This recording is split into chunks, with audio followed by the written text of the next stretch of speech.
Queen, quel groupe, quelle musique, quelle puissance, quel souvenir.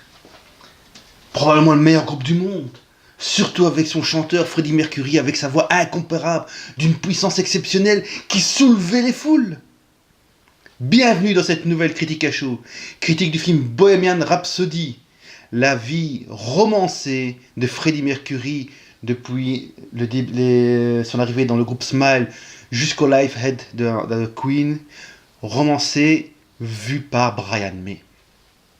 Alors, Bohemian Rhapsody est réalisé par Bryan Singer dans sa plus grande partie, vu qu'il y a eu, si vous ne le savez pas, un gros problème avec Bryan Singer qui n'était pas vraiment chaud et qui s'est fait jeter 15 jours avant la fin du tournage pour être remplacé, pas de chance, avec Rami Malek, pas Rémi, mais Rami, donc dans le rôle de Freddie Mercury, Gwendoline Lee, pas facile à prononcer, dans le rôle de Brian May, Lucy Boyton dans le rôle de Mary Austin, Joseph Mazzarello dans le rôle de John Deacon, etc. Et même avec Mike Myers qui joue dedans le rôle du premier producteur de Queen. Que dire ? Que dire si ce n'est que j'avais des frissons tout le long des bras dans la dernière demi-heure du film. J'en ai eu la larme à l'œil, c'est pour dire. Pour des gens comme moi qui ont connu, même en étant très petit, Queen, c'est phénoménal.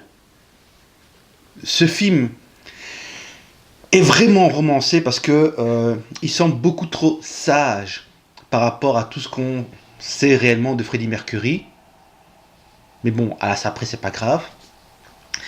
La performance de l'acteur Rami Malek est assez impressionnante, même si le début, pendant la première demi-heure du film, on voit qu'il n'est pas à l'aise vraiment dans le personnage, surtout avec sa prothèse dentaire qui semble un peu exagérée quand même si c'était quelque chose qui restait récurrent chez Freddie Mercury, cette phobie, pas cette phobie, mais cette gêne avec sa mâchoire proéminente. On voit vraiment tout ce qui a pu faire sa vie, son mariage avec Mary, son arrivée dans Smile, comment il projette Smile vers un autre univers, vers Queen, comment il est, si pas souvent, mais quand même pas mal aux commandes, mais qui sait se faire redresser par Brian, par les autres, etc. C'est top. Même si, comme je disais, la première demi-heure, l'acteur n'est pas vraiment dans le rôle. C'est pas qu'il n'est pas vraiment dans le rôle, on sent qu'il a plus de mal. Et après, il prend de l'assurance, il prend du charisme, il prend les mimiques de Freddie Mercury, et là, ça devient vraiment top.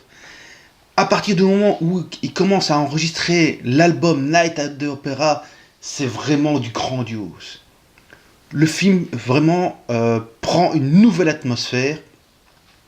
Quand on voit tout ce qu'ils ont recréé dans le film pour pouvoir correspondre à la légende de Queen finalement, entre la vue de Freddie Mercury au concert de Rio, qui est complètement étonné de voir que des milliers de personnes qui ne parlent pas anglais reprennent en chœur toutes ces chansons. L'intensité du regard, vraiment. Et ça c'est étonnant, l'intensité du jeu de regard de Rami Malek est impressionnante, surtout à la fin du film, pendant la reconstitution complète du Livehead. Le truc de malade. Alors, j'ai trouvé très drôle l'apparition de Mike Myers dans le film. Sachant que dans Wayne's World, c'est Wayne donc, pour ceux qui ne... Voilà. Et qu'il y a la fameuse scène dans la voiture où ils font Bohemian Rhapsody comme des fous. C'est lui qui est le producteur et qui refuse de mettre Bohemian Rhapsody comme 45 tours, comme main de single principal de l'album Night at the Opera, et qui cause le fait que Queen se barre de son studio. C'est vraiment excellent comme petite remarque. Sinon, on a bien l'aperçu de la vie dissolue de Freddie Mercury, fatalement, avec tous les problèmes qu'il a eu, le sida, etc. Et je trouve quand même peut-être un peu exagéré son changement d'optique quand il apprend qu'il a le sida et qu'il veut revenir uniquement pour la musique. Je sais que c'est relativement passé comme ça, hein, mais ça semble vraiment trop poussé. Il aurait peut-être fallu remettre un petit peu, comment dire, que ce soit un peu, pas en un bloc, mais un peu plus progressif. Même 5 minutes de film, ça aurait été suffisant. Même si le film fait déjà 2h05, entre 2h05 et 2h10, c'était un moment éblouissant. Rien que les moments où on voit Freddie Mercury, enfin Rami Malek, qui est sur son piano et qui commence à démarrer la chanson de Bohemian Rhapsody, où ses doutes, comment il commence à s'apercevoir qu'il est vraiment homosexuel, et comment ça commence à être sa vie de nuit, mais que ça commence à lui ruiner sa vie, et qu'il s'en rend pas compte, mais qu'il lui faut la décharge de son ex-femme pour pouvoir rebondir, je dirais presque. C'est émouvant, c'est beau, c'est dingue. Après, il y a quand même des trucs qui m'ont très énervé, et quand je dis moi, je parle aussi de tous les gens qui étaient dans la salle. Alors, Imagix, j'adore ce cinéma, à Mons, je vous le conseille, très bien. Mais l'entracte, s'il vous plaît, pourquoi l'avoir mis juste en plein milieu quand Freddie Mercury fait pour la première fois au piano Bohemian Rhapsody et chante? Non! Tout le monde était dégoûté dans la salle, je vous jure. Tout le monde était là, non! C'est criminel d'arrêter le film à ce moment-là pour l'entracte. Merde! Arrêtez-le 2 minutes avant, 2 minutes après, pas en plein milieu de ça. Voilà. C'est criminel. Changez l'heure de l'entracte, s'il vous plaît. Aussi, alors, je sais que quand il y a un Marvel au cinéma, les puristes vont rester jusqu'à la dernière minute du film pour voir les scènes post-génériques, les conneries comme ça. Pas de problème, c'est normal. Pour Bohemian Rhapsody, personne n'a bougé de son fauteuil quand le générique est arrivé. Parce qu'il y avait des vidéos d'archives de Freddie Mercury et de Queen en train de chanter, en train de jouer de la musique. Et tout le monde est resté assis à profiter. Et le seul vrai gros énorme reproche que je ferai, c'est pourquoi n'avoir placé la chanson The Show Must Go On uniquement à la fin du générique, après les images d'archives. Non. Je sais que c'est à ce moment-là, c'est plus Bryan Singer qui réalise le film, mais allez quoi. Ça aurait été tellement plus beau de la placer avant. Un autre truc qui m'a bien fait marrer, c'est quand on voit toutes les critiques négatives que Queen a reçues par rapport à l'album Night of the Opera et surtout Bohemian Rhapsody.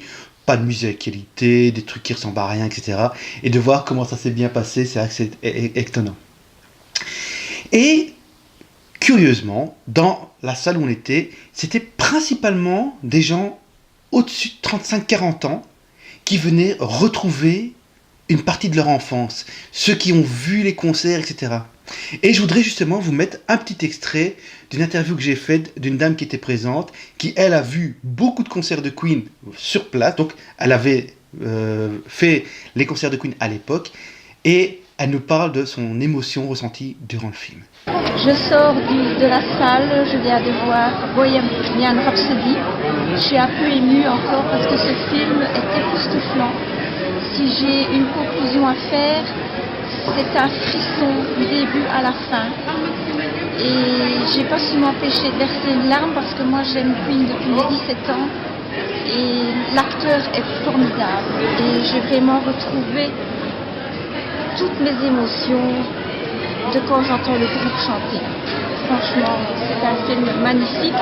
Je ne m'y attendais pas, franchement. Voilà, je ne peux pas rajouter beaucoup plus que ça. Hein. C'est un film merveilleux.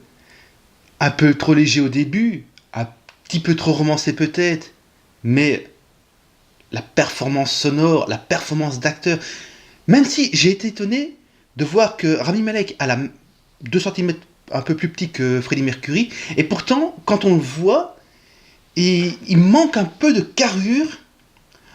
J'ai l'impression qu'il fait plus petit que Freddie Mercury, mais vraiment plus petit. Ça m'a gêné pendant un moment, jusqu'au moment du concert du Live Aid, où là, il avait l'air de vraiment de bomber le torse, d'être THE Freddie Mercury, dans un show complètement fou, avec surtout, comme je dis, ce jeu dans le regard qui perce les âmes, vraiment. Vous voyez le regard, avec au fur et à mesure de la fin du film, surtout quand il sait qu'il a le sida, les paroles des musiques qui passent, qui mettent un plus du contexte sur sa vie actuelle, sur sa vie passée, etc., qui ont l'air de donner un sens complètement à la vie de Freddie Mercury, ce qui est un peu le cas aussi, c'est waouh, ça fout le frisson, vraiment. Sur ce, je vous laisse, allez le voir. Vous aimez la bonne musique, vous aimez Queen, allez le voir, c'est obligatoire, sérieux. Performance d'acteur magistrale, un film superbe, vraiment bien réalisé. Bon sang de bonsoir sur cette reconstitution du concert du Live Aid. Champion.